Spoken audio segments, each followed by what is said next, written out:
పంచతంత్ర కథలు. ఈరోజు మనం దీనిలో మిత్రలాభంలో లేడీ మరియు కాకి నక్క కథను తెలుసుకుందాం.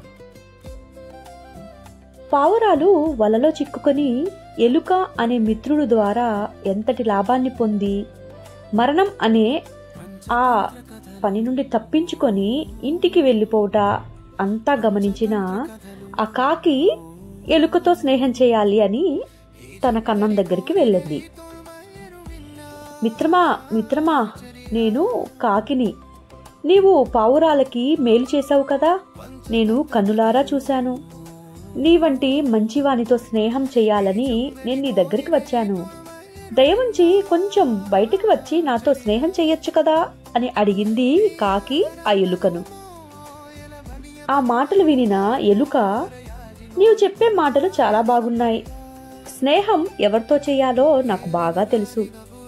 కాకులకు ఎలుకలకు ఎప్పటికీ శత్రువులే తప్ప స్నేహం అనేది ఉండదు. నీతో స్నేహం చేయటం అంటే నా ప్రాణానికి నేను ముప్పలు తెచ్చుకున్నట్టే అని చెప్పింది. నీ తీపి మాటలకు మోసపోయేంత అమాయకుడిని నేనైతే కాదు. పూర్వము ఒక లేడీ నక్క మాటలు నమ్మి మోసపోయింది. ఆపదలో చిక్కి చివరికి తన మిత్రుడగు కాకి ద్వారానే రక్షించబడింది. ఆ కథ నీకు చెప్తాను విను అని చెప్పింది. ఈ విధంగా ఆ కథను మొదలుపెట్టింది. అనగనగా ఒక ఊరిలో ఒక అడవి ఉంది. ఆ అడవిలో ఒక కాకి ఉంది. చాలా అంటే చాలా స్నేహంగా ఒక లేడీతోటి స్నేహం చేస్తుంది. ఏ పనిలోనైనా వాళ్ళిద్దరూ ఎంతో అన్యోన్యంగా ఉంటారు. ఈ కాకి ఎక్కడికైనా తోటలోకి వెళ్తే తనకి ఇష్టమైన తినుబండారాలన్నీ తీసుకువచ్చి లేడీకి ఇస్తూ ఉండేది. ఈ లేడీ కూడా ఏదైనా తోటకు వెళ్తే మంచి మంచి మొక్కజొన్న కండలు కాకి ఇష్టమని చెప్పి తీసుకువచ్చి తినమని చెప్తూ ఇచ్చేది. అలా ఇద్దరు ఒకరికొకరు సహాయం చేసుకుంటూ మంచి చెడులు చెప్పుకుంటూ అన్యోన్యంగా జీవిస్తున్నారు.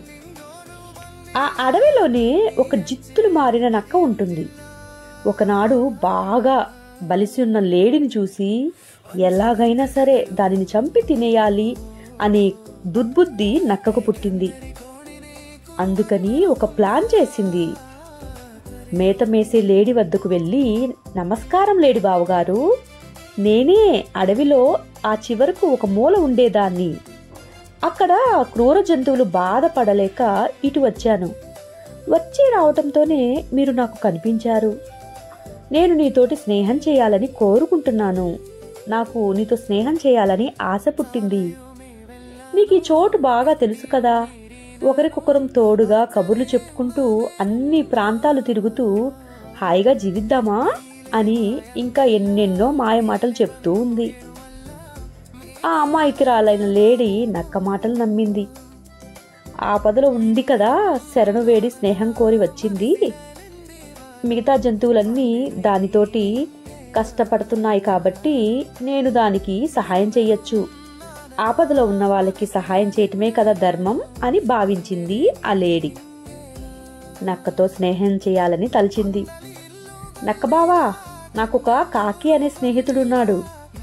మేమిద్దరం కలిసి ఆ కనిపించే చెట్టు ఉంది చూసావా, ఆ చెట్టు వద్దే ఉంటున్నాం. నీవు కూడా రా మాతోటి అంటూ మా ఇంటికి వెళ్దాం అని తనని తీసుకువెళ్ళింది.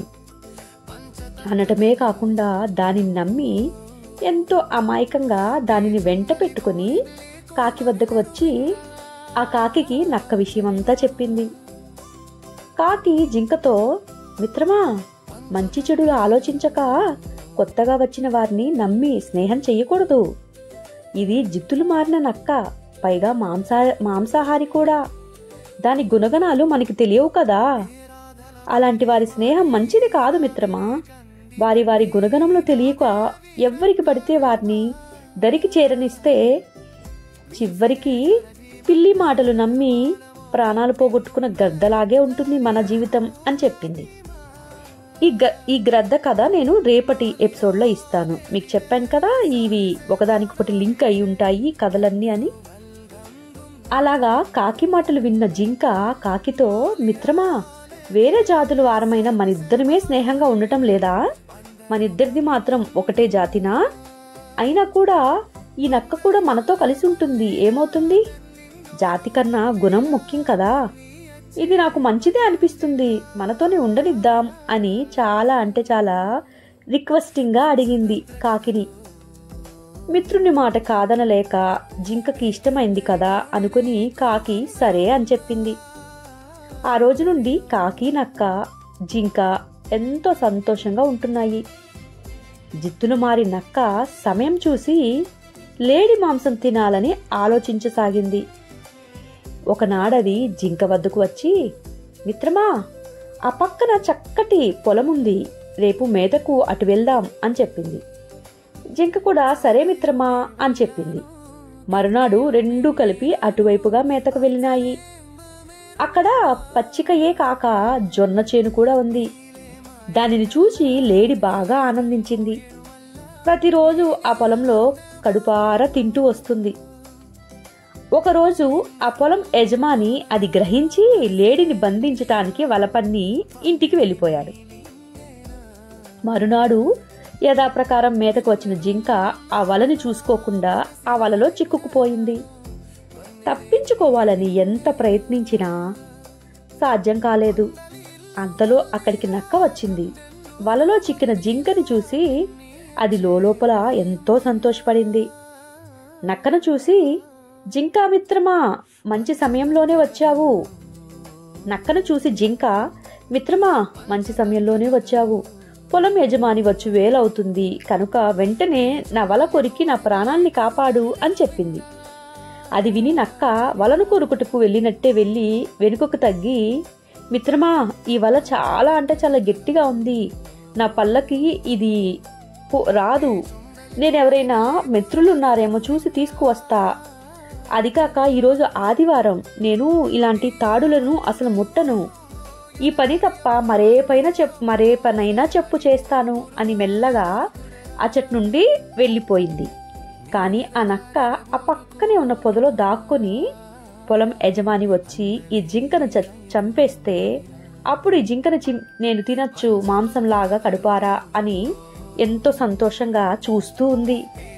ఇంతలో కాకి మిత్రుడైన జింక ఇంతవరకు రాకపోయేసరికి తనని వెతుక్కుంటూ అటు సైడుకు వచ్చింది. అక్కడ వలలో చిక్కుకున్న జింకని చూసి కిందకు దిగి, మిత్రమా, ఏమిటి దారుణం, ఏం జరిగింది, అసలు నువ్వు ఇటు సైడు ఎందుకు వచ్చావు అని అడిగింది కాకి.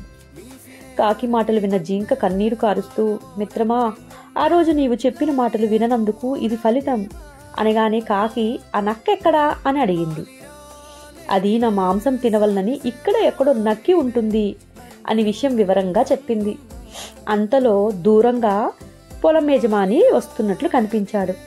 కాకి జింకతో, మిత్రమా, పొలం యజమాని వస్తున్నాడు, నాకు ఒక ఉపాయం గుర్తుకు వచ్చింది, నీవు తక్షణమే ఊపిరి బిగబట్టి చచ్చిపోయినట్లు నటించు, పడుకొని ఉండు, నేను నీ కన్నుల్ని పొడుస్తున్నట్టు నటిస్తాను. పొలం యజమాని వచ్చి నువ్వు చచ్చిపోయావనుకుని వల నుండి నిన్ను తీసేస్తాడు. నేను కావు కావని అరవగానే నువ్వు వెంటనే తప్పించుకొని పారిపో అని జింకకి సలహా ఇచ్చింది. జింక కూడా సరే అని అదే విధంగా చేసింది. పొలం యజమాని వచ్చి, అయ్యో, ఈ జింక చచ్చిపోయిందే అనుకుని దానిని వదిలేస్తాడు.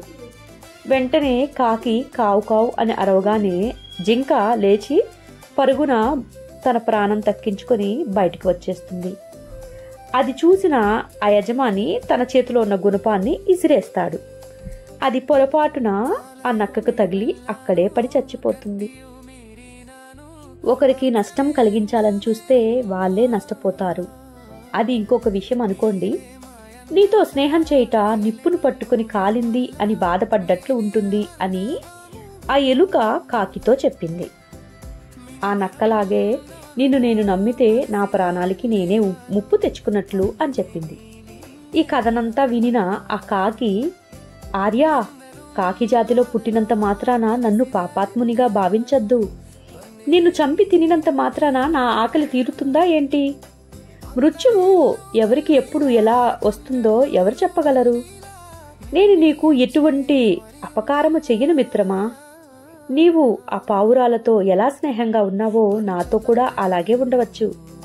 నన్ను అనుమానించకుండా, అవమానించకుండా నా కోరిక నెరవేర్చు మిత్రమా, నాకు సంతోషం కలిగించు అని చెప్పి వేడుకుంది ఆ ఎలుకని.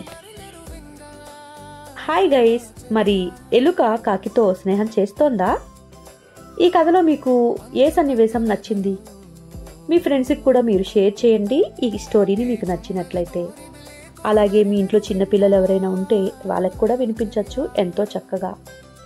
ఇకపోతే ఈ మధ్యలో కాకి నక్కతో ఒక గ్రద్ద గురించి చెప్తుంది కదా, ఆ కథని రేపు గ్రద్ద మరియు పిల్లి కథను చెప్తాను. ఈ స్టోరీని మీరందరూ ఆదరిస్తారని నమ్ముతున్నాను. నా శశాంక్ మ్యూజిక్ మీ అన్యూ స్టూడియోని అభిమానిస్తున్న అందరికీ చాలా చాలా థ్యాంక్ యూ. ఎప్పుడు మీ సపోర్ట్ నాకు ఉండాలని నేను ఆశిస్తున్నాను. బాయ్.